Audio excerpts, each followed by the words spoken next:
All right, welcome to another deep dive with us. You know how this works. We take a big stack of research and condense it down so you can get the key takeaways without having to wade through it all yourself. And today we're diving into 11th century Byzantium. Buckle up. We are.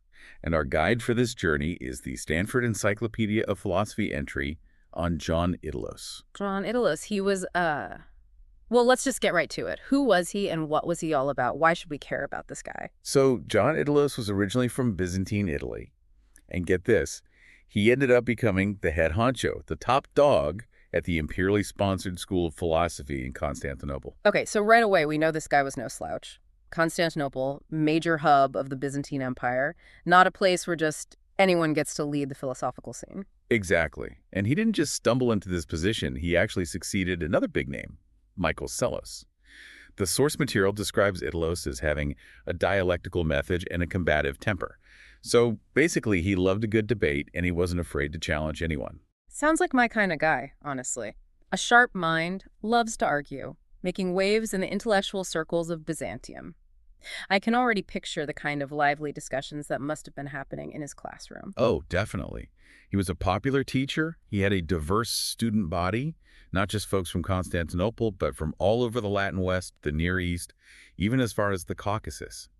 Clearly, he was a charismatic and influential figure. And this all in the 11th century. That's crazy to think about. So we have this picture of him as this top philosopher, but it sounds like he wasn't just an ivory tower academic. He also had a hand in politics. You're right. He wasn't just a thinker. He had connections in the political world, which actually led him to go on a diplomatic mission to the Normans in the 1070s. Oh, wow. So from the classroom to the halls of power, that's a pretty interesting trajectory. It is. But this is where things take a dramatic turn. He was accused of treason during this mission and had to flee to Rome. A philosopher turned fugitive. Oh, man, what a story. So what happened next? Did he rot in exile or did he manage to get back in the game? Thankfully for Idalos, Emperor Michael VII eventually pardoned him and allowed him to come back to Constantinople. He returned around 1076, and that's when he really reached the pinnacle of his career. He took over from Psellos as the consul of the philosophers, basically the leading intellectual light in Constantinople. Quite a comeback. But I'm guessing this is where things start to go downhill, because we know he was eventually condemned for heresy. Yes, unfortunately. Even though there were whispers of unorthodox views earlier, initially he had the protection of the emperor. But the winds of change were blowing. A new emperor, Alexios I, came to power in 1081, and the political tides turned against Idalos. Ah, the fickle nature of power and patronage. So this new emperor, Alexios I, was not a fan of Idalos. What led to this drastic shift? Was it purely political, or did Idalos' ideas really rub people the wrong way? It was probably a combination of factors, but Alexios definitely didn't share the same fondness for Idalos. This shift in power dynamics opened the door for his critics, and they didn't hesitate to pounce. A new trial was convened. And this time around, no imperial favor to shield him. Exactly. And the outcome was harsh. In March 1082, John Idalos was condemned for heresy. The accusations against him really honed in on his dialectical method. Remember, that was his trademark approach to philosophical inquiry and his interest in Platonic teachings, which were seen as suspect by some within the church. This condemnation meant that he was essentially removed from public life, bringing his illustrious career to a rather abrupt end. Wow, from the heights of philosophical stardom to being branded a heretic, it's almost Shakespearean. It really is. And it's interesting how his legacy is still debated today. Some scholars view him as a genuine threat to Orthodox Christian thought, while others see him as a bold, free-thinking philosopher who simply dared to question the status quo. It all comes down to how one interprets the limited evidence we have. So, was he a dangerous heretic? A victim of political machinations? Or maybe a little bit of both? A real intellectual mystery? But unfortunately, we can only go off of the writings that survived. It's such a shame that many of his works were probably destroyed after his condemnation. Imagine how much richer our understanding of his thought would be if we had access to all of his writings. It really makes you wonder what was lost, doesn't it? The destruction of texts, particularly those deemed heretical, was sadly not uncommon in those times. It happened to Idalos' own student, Eustratios of Nicaea as well. It's a reminder of how fragile intellectual legacies can be, especially when they challenge the prevailing power structures. Absolutely. So we're left with these fragments, these glimpses into his mind. What works did survive, and what do they tell us about this enigmatic figure? Well, his most important work, the one that gives us the most direct insights into his thinking, is a collection called the Questiones Quodlibetales, which translates roughly to questions on any subject. Yeah. Beyond that, we have some of his logical treatises like De Dialectica and De Syllogismus. We also have his commentaries on Aristotle's topics and Porphyry's Isagoge, a work on rhetoric called De Rhetorica, and some explanatory notes on the works of Pseudo-Dionysius. There's also an apologetic letter attributed to him, although scholars are still debating whether he actually wrote it. It sounds like even figuring out which works are truly his is a challenge in itself. Oh yeah, it's a bit of a scholarly puzzle. Take, for example, the synopsis on Porphyry. Some question if it's really his, but the writing style and the use of a specific Aristotelian example, the goat stag, which appears in other confirmed works by Idolos, suggest it might indeed be authentic. Interesting. So it's like a detective story, piecing together clues from different texts to try to understand this guy. What about this De Rhetorica? I read that it's not really a straightforward summary of Aristotle's ideas on rhetoric. You're right. Instead of directly summarizing Aristotle, it seems to be more like a compilation of different rhetorical theories and ideas from various sources that were floating around at the time. What's really interesting is that it doesn't even mention enthymemata, which are kind of central to Aristotelian rhetoric as a form of logical argument. This might suggest that Idolos didn't actually have access to Aristotle's original work on rhetoric, or maybe he just wasn't that familiar with it. Similarly, his commentary on Aristotle's Topics leans heavily on the interpretations of an earlier commentator, Alexander of Aphrodisias. So it sounds like in these areas, at least, Idlos was more of a compiler and interpreter of existing ideas rather than a groundbreaking innovator. Yeah, I think that's a fair assessment. Yeah. But remember, his role as a teacher was also hugely important. His logical treatises, especially De Dialectica, were basically introductions to Aristotelian logic, helping his students at the imperial court to learn the art of reasoning effectively, even when absolute proof was unavailable. He was giving them a fundamental toolkit for thinking critically and engaging in productive debate. Got it. Now, back to the Questiones Quodlibetales. It's a bit strange that it wasn't even compiled by Idolos himself. How did that happen? That's right. It's a collection of 93 chapters covering a wide range of topics: logic, epistemology, ethics, physics, you name it. Scholars think it was probably put together after his death, possibly from notes taken by his students, and maybe even including some works that weren't actually his. But despite this, most of the Questiones is considered genuine, and it gives us incredibly valuable insights into his teachings and the intellectual debates happening at the Byzantine court. For example, there's a question about Homer that came from the co-emperor Andronicos Ducas. Another one advises Emperor Michael VII on the soul's fate after death, and there's even one where he argues against the eternity of the world for Emperor Alexios I. So it's a real mixed bag, but it captures the essence of his thought. Now, shifting gears a bit, the outline emphasizes this idea of Idolos acting as philosophers. What's that all about? Well, the Stanford Encyclopedia of Philosophy entry points out that most of Idolos' surviving writings are didactic in nature. In other words, they were primarily intended for teaching his students. So they kind of assume that the reader already has a certain level of background knowledge about the philosophical ideas of the time, and they also reflect Idolos' own evolving views. This makes it really difficult for us, centuries later, to fully reconstruct his overall philosophical system.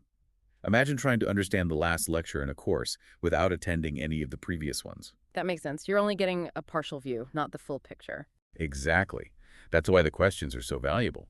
They give us a more direct look at his thinking. But at the same time, we have to be careful about how we read the accounts of his critics, like Anakomnono and the official condemnation in the Synodicon. They might have had their own agendas and biases. Most scholars seem to agree that Idolos was trying to find a way to reconcile the wisdom of ancient Greek philosophy with the tenets of Christian faith. He was walking a tightrope between those who were really into incorporating classical thought and those who were more conservative and wanted to stick to traditional Christian doctrine. So his whole acting as philosophers thing was about finding a way to make these two seemingly different worldviews work together. Let's dig deeper into some of his specific philosophical ideas, starting with logic. What were some of his key contributions in that area? In logic, Idolos was really interested in understanding substances, the fundamental things that exist, and universals, which are general concepts that apply to lots of individual things, like humanity or beauty. Following in the footsteps of Michael Psellos, he believed that substances exist independently, but they ultimately owe their existence to God's creative power. And when it came to universals, He adopted what's called the Alexandrian tripartite view. Okay, break that down for me. The Alexandrian what now? Right, sorry. It sounds complicated, but it's actually pretty simple. The Alexandrian tripartite view basically says that universals exist in three ways. Ante-res, meaning before things, as perfect archetypes in the mind of God. In rebus, meaning in things, as the shared essence that's present in all the particular instances of something. And post-res, meaning after things, as abstract concepts that our minds form by observing similarities between things. So let me get this straight. Even if I've never seen every kind of tree in the world, the universal concept of tree still exists in God's mind. Exactly. The fact that we haven't encountered or categorized every single instance of something doesn't mean that the universal concept doesn't exist. Especially not in the mind of God, who knows and encompasses all things. Idlos also argued that these universals aren't physical things, they're incorporeal. They belong to a realm of pure being, existing either within particular things or within the intellect. His focus on universals shows just how important this topic was in the philosophical debates of his time, and it aligns him with a kind of middle ground position within the Alexandrian tradition, which tried to find a balance between extreme Platonism and nominalism. All right, that's a lot to unpack, but I think I'm starting to get it. Moving on to cosmology, his ideas about the universe. The outline mentions his arguments against the eternity of the world. That was a pretty big deal back then, wasn't it? Oh yeah, huge. Whether the universe had a beginning in time or it always existed was a massive question, especially for those trying to reconcile pagan philosophy with Christian beliefs. Idolos, drawing heavily from the 6th century Christian philosopher John Philoponus, tackled this head-on in his Questiones.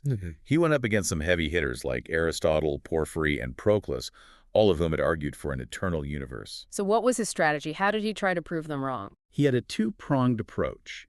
First, he directly challenged the philosophical arguments of Aristotle and Proclus, saying that the universe must have been created by God's free will, not out of some kind of necessity in the divine nature. He was basically saying that God chose to create the universe. It wasn't an automatic process. He agreed with Philoponus that all material things are subject to decay and corruption, so the idea of an eternal and unchanging substance like the ether, which Aristotle believed made up the heavens, was simply illogical. In another part of the Questions, he even tries to find a way to connect Plato's idea of a fifth mathematical figure that represents the heavens with Aristotle's notion of the fifth element, the ether, maybe suggesting they were different ways of describing the same thing. But for Idolos, all matter at its core was indefinite, like a kind of non-being, and that's what causes things to change and decay. So for Idolos, the universe had a definite starting point, and that starting point was God's act of creation. And what about the second part of his argument? His second argument came straight from Christian theology. He said that believing in the end of the world and the final judgment is absolutely essential to Christian faith.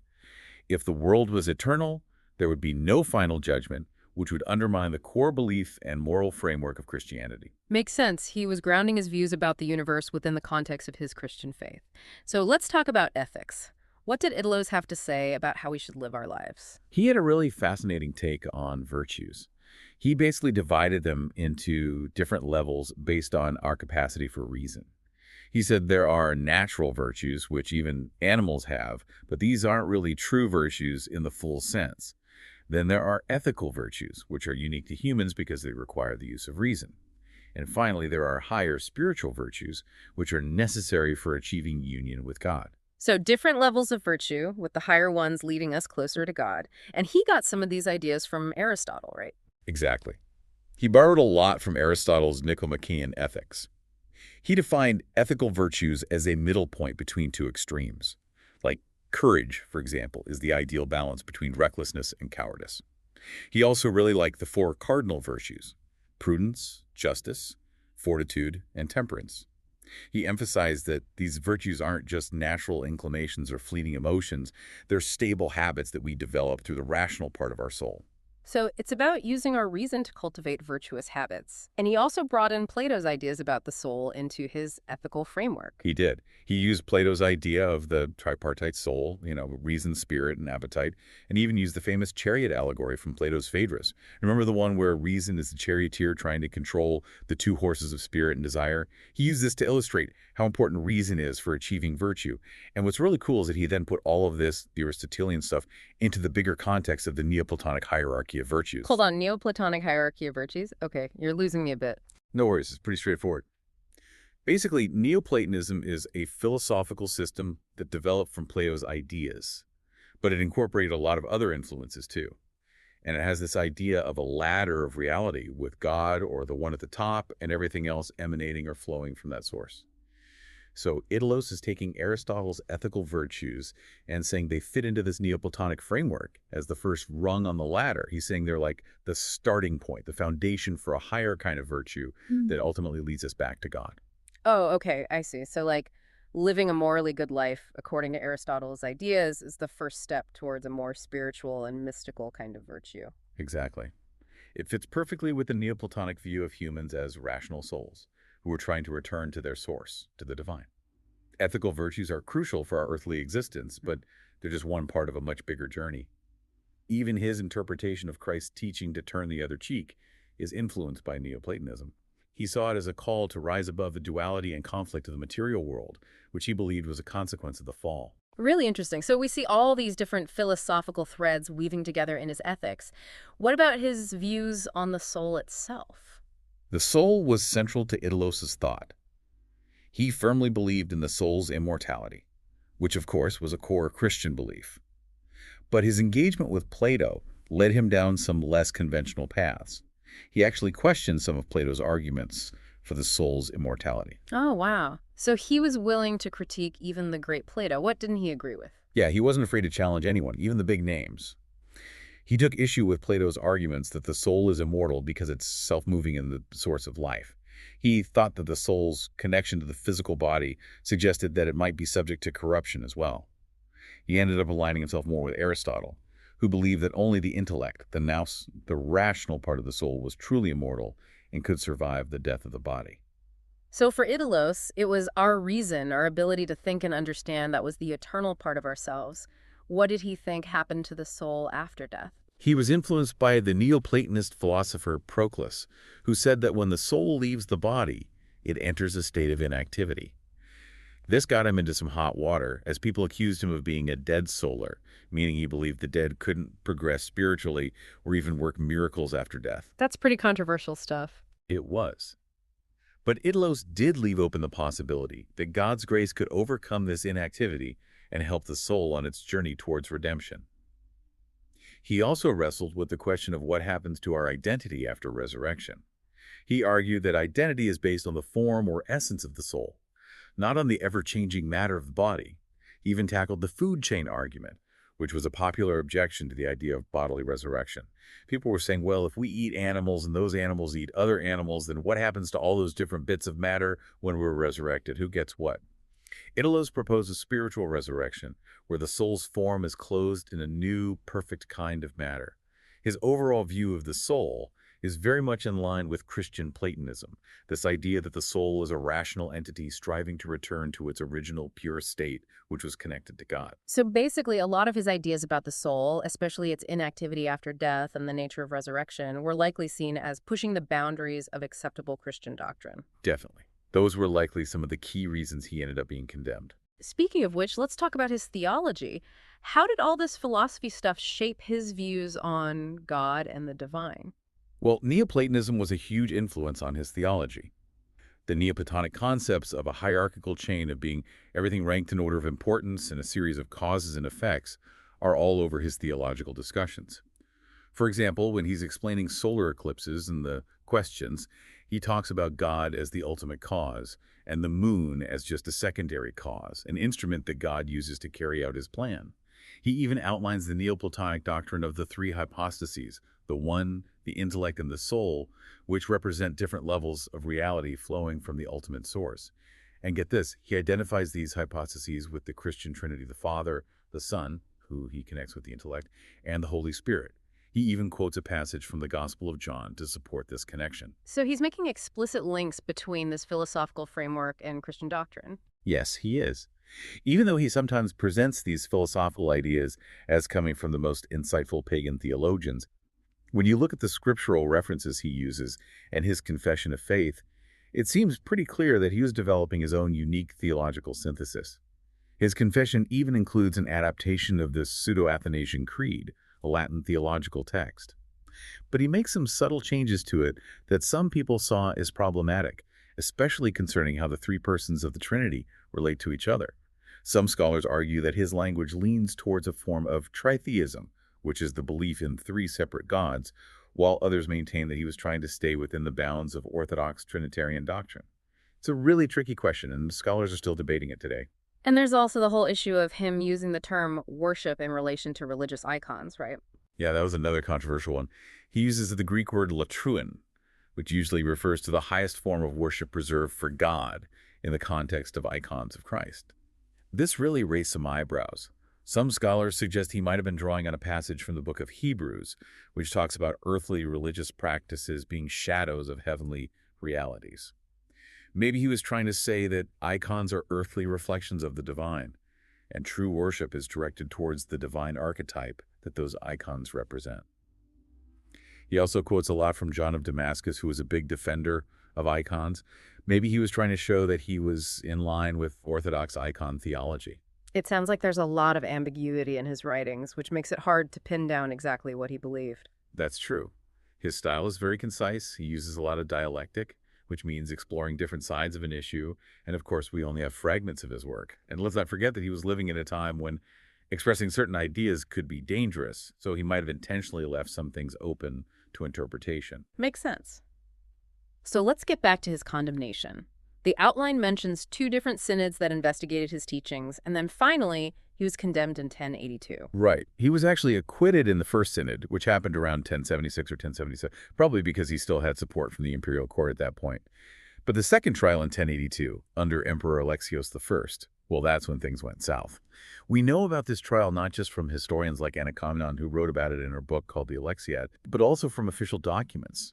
We actually have some of the trial records and the Synodicon of Orthodoxy, which is basically a list of people and teachings that were deemed heretical. And the Synodicon laid out the specific charges against Idalos, right?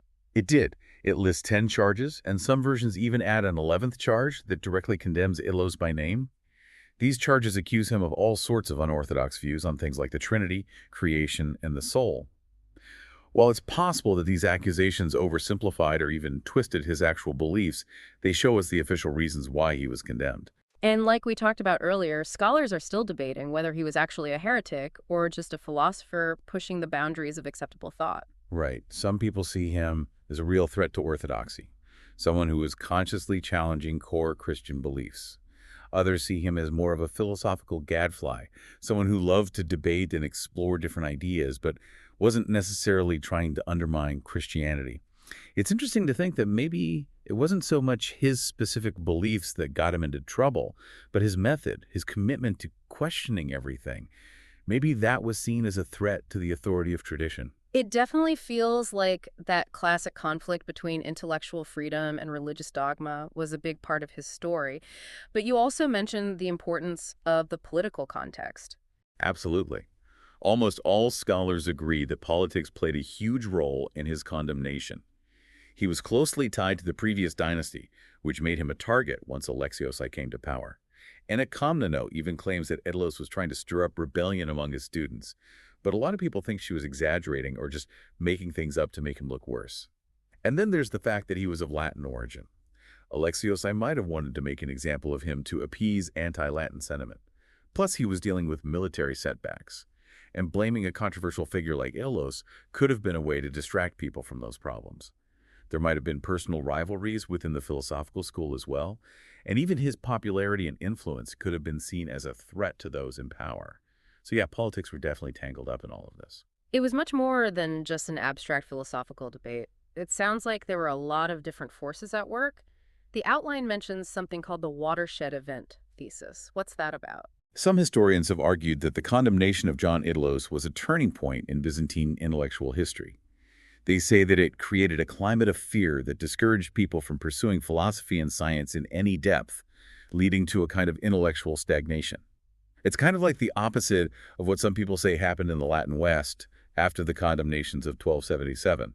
There's a theory that those condemnations actually helped to pave the way for modern science by forcing people to think outside the box. But just like that theory is debated, the idea that Idalos' condemnation killed off Byzantine intellectual life is also complicated and needs more research. Fascinating. So what happened to Idalos after he was condemned? Did he just disappear? Pretty much. He vanishes from the historical record after 1082. But he didn't completely fade into obscurity. There's this satirical work from the 12th century called the Temerian, and it shows Idalos in the underworld, rejected by both the ancient Greek philosophers and the Christians of his own time. It shows that he was still remembered and maybe even mocked centuries later. But his works continue to be copied, and we have about 24 manuscripts of his writings today.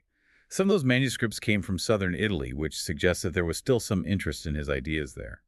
It wasn't until the 19th century that Russian and Georgian scholars rediscovered his writings, and he finally started to get some attention from Western scholars.